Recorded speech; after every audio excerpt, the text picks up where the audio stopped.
What's up, metalheads? Here's everything you need to know about Metallica's new tour. Metallica's upcoming tour is going to feature 2 different sets in every city. So this means if they play Sad But True on night 1 and you bought tickets for night 2, you're not going to be able to listen to it. Welcome then to No Repeat Weekend, the latest idea behind Metallica's M72 World Tour. In this video, we're going to go ahead and discuss both the good and the bad about this tour. And hey, have you ever seen Metallica live? Let us know in the comments below, and let's get started. Lars Ulrich revealed the concept behind their latest tour was halted due to the pandemic in 2020. In a recent interview, the drummer disclosed the concept was born out of a gentleman named Danny Wimmer, who runs a series of festivals in America. He said, and we quote, "We would play Friday and Sunday, and someone else would play Saturday. And we would play Friday and Sunday, completely different sets, and bookend the festival." He added, "That sounded interesting, unique, and crazy cool, so we said yes.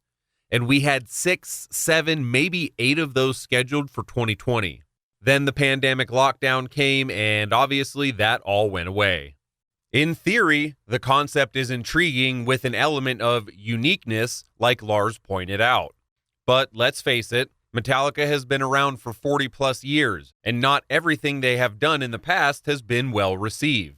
In November of 2022, Metallica was questioned by the elite when Lux Eterna was released as a single. Some critics would go as far as saying it wasn't thrash metal, and overall input was mid, not heavy. Many pointing out the solo performed by Kirk Hammett in that song.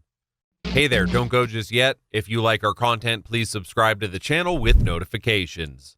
Unless you can afford to see them for the whole weekend, you're still going to be all good going to see this tour, and you probably won't miss any of the big hits like Master of Puppets, but what about the newer fans of the band?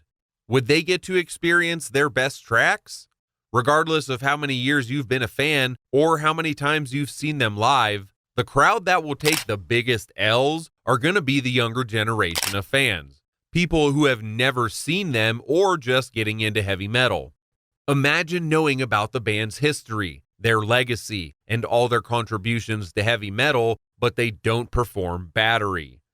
In the same interview, Lars Ulrich told Japanese music critic and radio personality Masa Ito of TVK's Rock City that they were motivated for the tour. He said, "So here we go. No repeat weekend. We're not repeating any of the songs from one show to the next. It seems like a really good idea. It's also, obviously, gonna be a big undertaking. But I think it'll be fun. I think the buzz is good." Pantera, Five Finger Death Punch, Ice Nine Kills, Mammoth WVH, Architects, Greta Von Fleet, and Volbeat are among the opening acts, so even if they don't perform Damage Inc. when you're there, depending on who's opening for them, your night might not stink after all. If you can't get enough heavy metal, be sure to check out the website where you can learn more. Link in the description box below. But not everyone agrees with Metallica. Some artists raise their concerns. In a recent episode of Shout It Out Loudcast, Dee Snider thought the band was not communicating the idea well enough, but wasn't exactly opposing.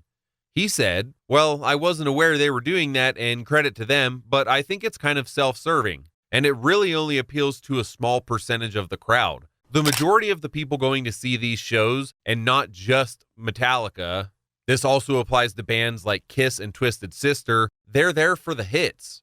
The percentage of people who know the deeper cuts and are willing to accept not hearing Enter Sandman one night, that's a very small bunch of people.